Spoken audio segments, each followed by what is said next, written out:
Republican marriage, French, mariage républicain, was a method of execution that allegedly occurred in Nantes during the Reign of Terror in revolutionary France, and involved tying a naked man and woman together, and drowning them. This was reported to have been practiced during the drownings at Nantes, noyades, that were ordered by local Jacobin representative on mission Jean-Baptiste Carrier between November 1793, and January 1794 in the city of Nantes. Most accounts indicate that the victims were drowned in the river Loire, although a few sources describe an alternative means of execution in which the bound couple is run through with a sword, either before, or instead of drowning. The earliest reports of such marriages date from 1794, when Carrier was tried for his crimes, and they were soon cited by contemporary counter-revolutionary authors such as Louis-Marie Prudhomme, and Louis Gabriel Ambroise de Bonald. This form of execution is attributed to French revolutionary Jean-Baptiste Carrier, who was sent to Nantes to suppress the counter-revolutionary forces, and to appoint a revolutionary committee. One historian described the use of the practice as follows. A revolutionary tribunal was established, at Nantes, of which Carrier was the presiding demon.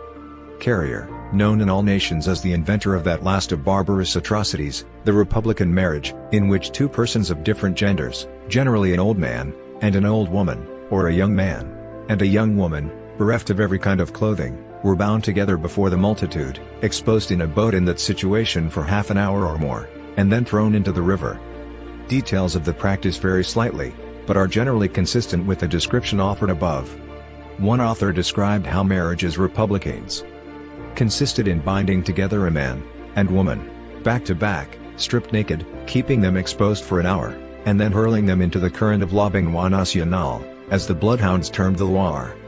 British radical and Girondist sympathizer Helen Maria Williams, in her sketch of the politics of France, 1793-94, wrote that innocent young women were unclothed in the presence of the monsters, and, to add a deeper horror to this infernal act of cruelty, were tied to young men, and both were cut down with sabers, or thrown into the river, and this kind of murder was called a republican marriage.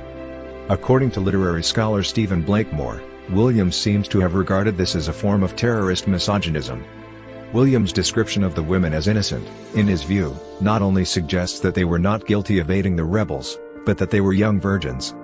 He argues that in Williams' text, the male Jacobin executioners are portrayed as sadistic, public voyeurs who delight in tying counter-revolutionary men and women into forced positions of sterile intercourse, in a grotesque marriage of the soon-to-be dead. Thus, if the old regime, for Williams, represents the forced confinement of female beauty, the terror represents beauty's degrading death. While the executions of men, women, and children by drowning in Nantes is not generally disputed, the factual nature of the republican marriages, in particular, has been doubted by several historians who alleged it to be a legend. The claim that such a manner of execution has been practiced and ordered by Carrier appears for the first time in the trial of the members of the Revolutionary Committee of Nantes by the Revolutionary Tribunal in 1794. It was present in the report of Charles Gilbert Rome, and in several letters and witness testimonies. However, while a few witnesses asserted that they had heard about republican marriages, none had actually seen one. One cited a drunken boatman who had used the term civic marriage but hadn't suggested that the executed were paired according to sex. As both the assistant prosecutor and the defense mention, there was not enough evidence for that particular accusation, and it was crossed out from the indictment by the president of the jury. The remaining facts were entirely sufficient for Carrier and several of his closest accomplices to be sentenced to death.